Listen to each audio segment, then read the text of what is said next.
kuidas need esimesed 2 aastat on läinud? Väga hästi on läinud. Meil on päris palju tegevust. Meil on siin huvilisi palju. Lapsi on meil hetkel nimekirjas umbes 55. Sügisel kavatseme kindlasti juurde võtta. Mul on väga hea koostööpartner Indrek Rigul, kellega me siin tegeleme päris tihedalt.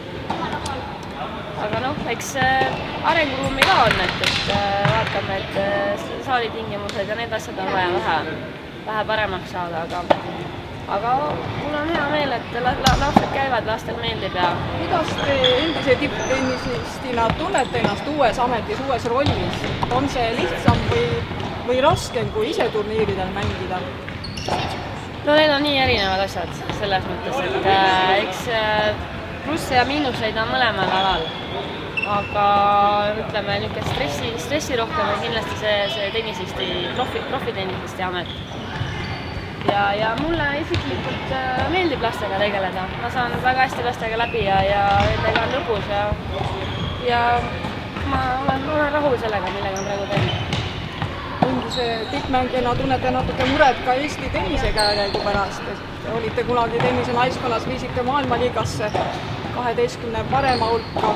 Need olid Eesti tennise hilgeajad, aga tänavu kevadel tuli selline kurb uudis, et jälle tagasi.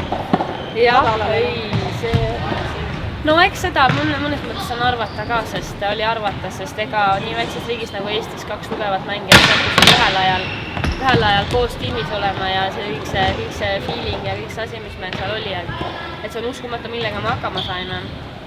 Ja eks muidugi on kurb vaadata, et me oleme jälle tagasi seal mudaliigas. Aga ega nagu kirjutati, öeldakse, et ega enam madalamale langeda ei saa ja sealt saab ainult edasi tõusta. Kas teie oma kogemustes saaksite natukene aidata kaasa, et seda jälle uuesti üles upitada?